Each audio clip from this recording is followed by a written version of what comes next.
He was the face of authority in one of the most beloved comedies of the 1980s. But behind that unforgettable role was a scandal so severe, it didn't just derail his career, it erased it. For 22 years, Jeffrey Jones was a ghost in Hollywood. No interviews, no red carpets, just silence. And then, out of nowhere, he showed up. Fans of Ferris Bueller's Day Off were stunned when Jones made a rare public appearance, reuniting with the cast that made him famous. But for many, it wasn't a heartwarming comeback, it was a harsh reminder of the scandal that forced him into hiding. Why did he resurface now? What's happened in those 2 decades of silence? And why does his return feel so unsettling? This isn't just a story about a forgotten actor. It's about fame, downfall, and a legacy forever tainted by one of Hollywood's darkest chapters. He vanished from Hollywood without a trace. For over 2 decades, his name became taboo, buried beneath one of the industry's darkest scandals. But now, out of nowhere, a familiar face from one of the most iconic films of the 80s has stepped back into the spotlight. When Jeffrey Jones showed up at a recent public event, jaws dropped. Not just because of who he was, but because of everything that had happened since the last time the world saw him. Most people thought they'd never hear his name again. So, why now? Why did he suddenly return after 22 years of silence? And what was the real story behind the scandal that erased him from Hollywood? Before everything unraveled, Jeffrey Jones was everywhere. With his stern voice and deadpan delivery, he carved out a niche as the go-to authority figure in 80s films. But it was Ferris Bueller's Day Off that made him unforgettable. As Principal Rooney, he wasn't just the school's disciplinarian, he was Ferris' clueless nemesis, getting outsmarted at every turn. The role was iconic, instantly quotable. And for a moment, Jones was part of a generation-defining hit. But Ferris Bueller was only part of the picture.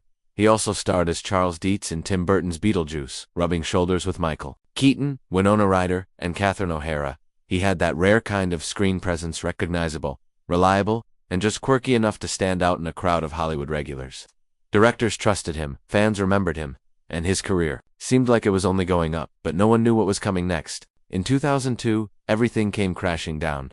News broke that Jeffrey Jones had been arrested in a case that stunned both Hollywood and longtime fans.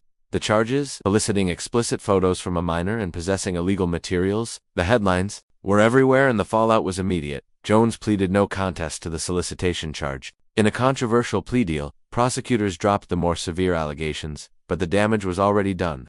The court sentenced him to 5 years of probation, 1 year of psychological counseling, and 2 years of treatment for substance issues. More importantly, he was required to register as a sex offender for life. Standing outside the courtroom, Jones issued a statement that did little to quiet the storm. "I am sorry that this incident was allowed to occur," he said. "Such an event has never happened before, and it will never happen again." But the public wasn't buying it. The industry wasn't either. Practically overnight, he disappeared. No new roles, no press, no appearances. For someone who had once stood alongside Hollywood's biggest names, it was a fall that couldn't have been harder or faster. Just when it seemed like things couldn't get worse, they did. In 2004, only 2 years after his sentencing, Jones was arrested again, this time for failing to register as a sex offender after moving to Florida. It wasn't a technicality. For someone in his position, the law was clear. No matter where he went, registration was mandatory. But he hadn't done it. Then, again in 2010, history repeated itself. Jones had returned to Los Angeles, but once more, failed to register. Another arrest.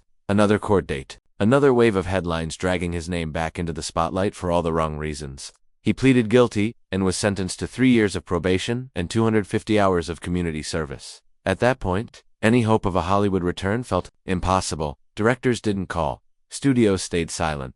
For most people, Jeffrey Jones had become a cautionary tale, someone who had it all and threw it away. But even after all that, the story still wasn't over. After the second arrest, Jones didn't just disappear from the screen, he disappeared from the city. He left Los Angeles behind and moved to the desert, far from cameras, casting calls, and controversy. For years he stayed quiet, rarely seen, and never heard from publicly. No interviews, no appearances, just silence.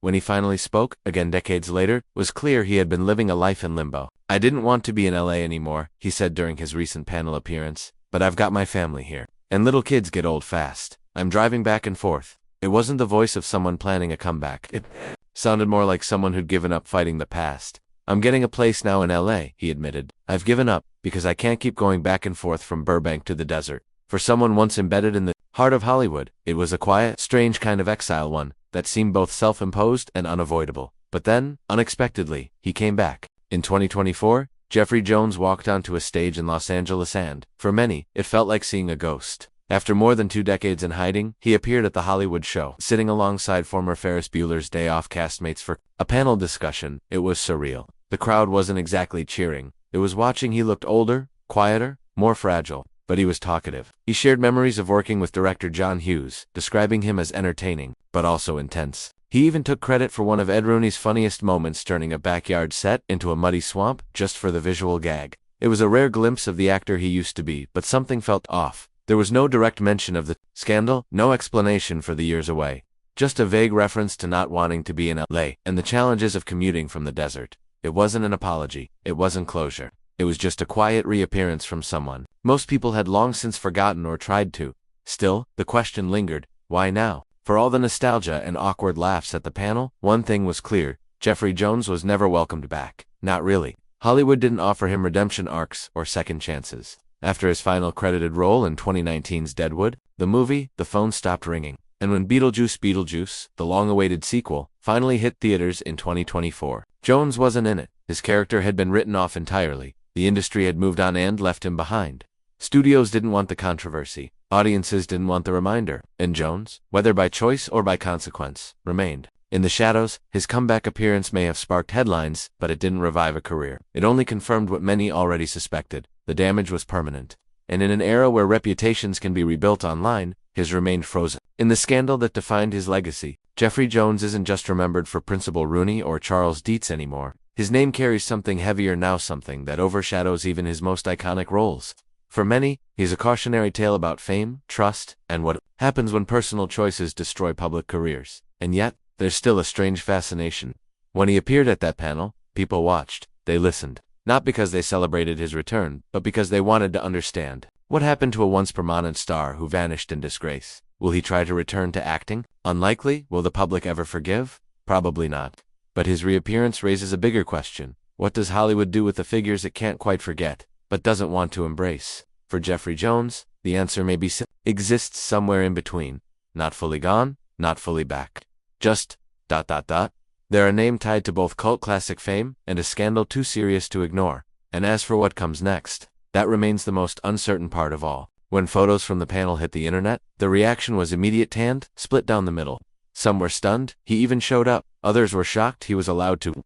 The comment sections lit up with debate. On one side, people argued that time had passed, that he had served his sentence, and that maybe he deserved to be heard. On the other, the backlash was fierce. Why is no one talking about what he did? Why is he being given a platform? The anger hadn't faded. It had just been waiting. Reddit threads, YouTube videos, and TikToks quickly dissected every second of his appearance. Body language, facial expressions, even the way he spoke about his past was picked apart. Some called it tone-deaf, others called it calculated. Very few called it brave. In a world where cancel culture battles with redemption arcs, Jeffrey Jones' case sits in a gray zone too serious to ignore, too recent to forget, and too uncomfortable to discuss openly without controversy. And yet, people are talking.